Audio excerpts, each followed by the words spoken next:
Kasi nga ka Eric, ang problema niya kasi, yung flood control program, mismong sila sangkot. Almost Good. 1.2 billion pesos ata yan. And in fact, Oo. ang daming mga kababayan natin sa San Pedro, di ba, nagbibigay ng mga impormasyon tungkol dyan sa mga ghost project o tungkol Tama. dun sa mga sinasabing proyekto na malaki ang kickback dyan sa San Pedro, Laguna. Kaya nga ayaw niyang talagang magkaroon ng paglilinaw tong hearing pa lang sa Blue Ribbon at maging ngayon, ginigipit niya ngayon itong mga tayo. Kasi talagang tatamaan sila eh. Isa pala Tama. sila sa pinakamalaki na nakakuha ng pondo sa flood control. Ngayon, Correct. kaya nga sinasabi ko kay Eric, kung totohanan ka NBI, o pagpalagay na, sabi niya, ito may krimen dito.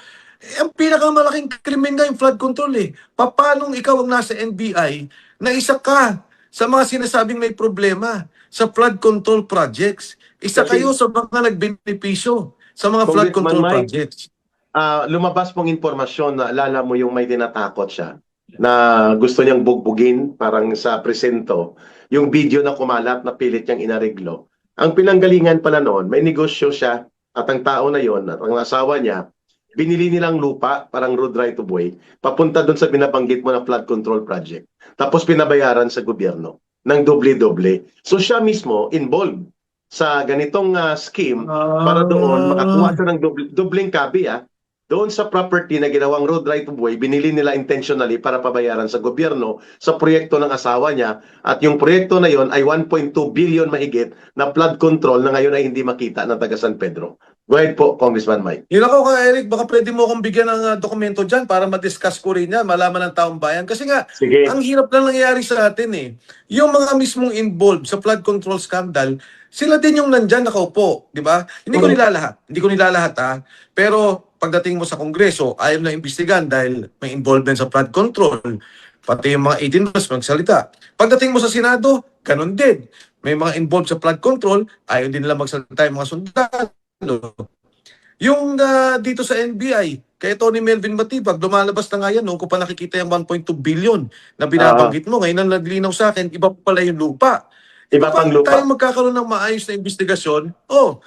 Maayos na investigasyon dito sa korupsyon nangyari kung lahat pala dito sila involved. At ito ang pinakamalaking krimen sa atin. Kung mayroon dapat resolbahin ang NBI, di ba? Ang mga korte, maging ang ombudsman at DOJ, ay itong flood control. Isang taon na, kaya Erika, mag-iisang taon na.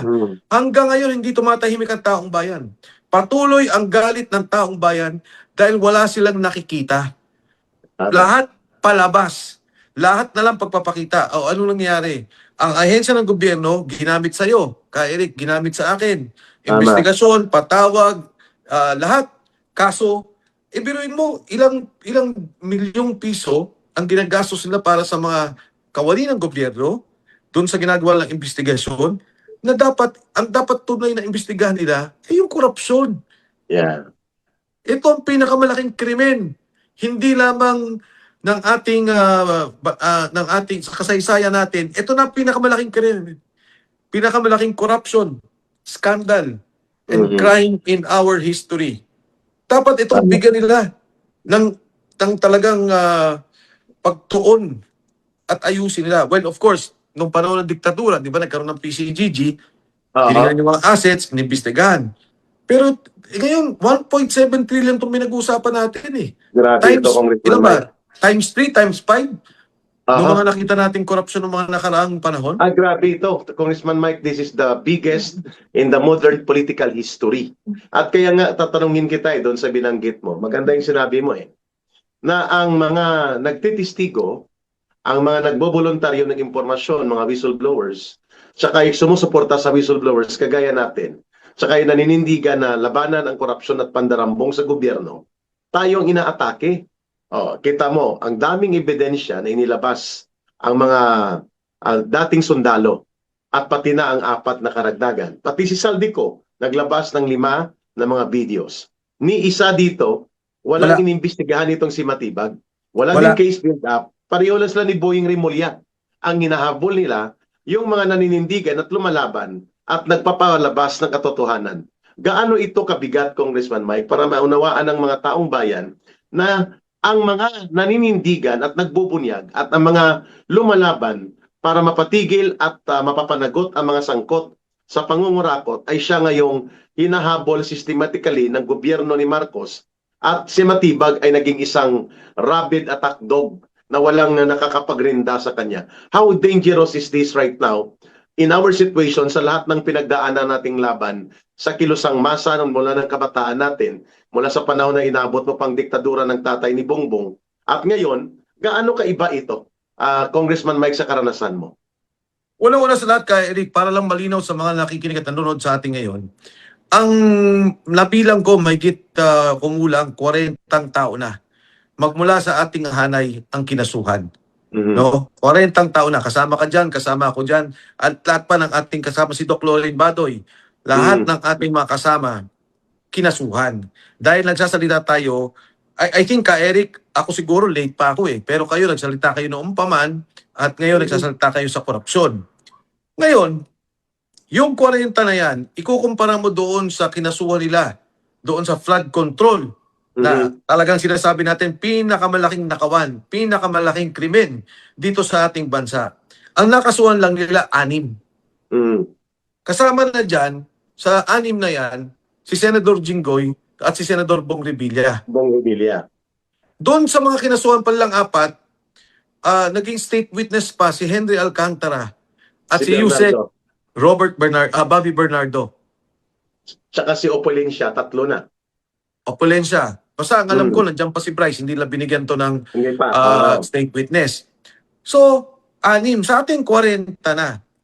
Kung titingnan po natin itong mga nangyari sa atin, katulad nung magsimula, katulad ako, Kairik, para lang malinaw sa taong bayan sa akin nung naging tumakbo si Bongbong Marcos at si Inday Sara Duterte, ang katotohanan, Eric, nauna pa ako kay Bongbong Marcos. Wala pa si Vice President Inday Sara Duterte, ay binuo na yung Partido Federal. At ang sinabi niya sa akin noon, sumama ka sa amin. Dito sa Quezon City, ikaw ang maging tagapangulo ng NCR. Sumama ako sa Partido Federal. Nagkataon, nagsama si Pangulong Bongbong Marcos at si Vice President Inday Sara Duterte. Nagsimula ako magsalita noong lumabas si Sergeant Orly Gutesa. Yes.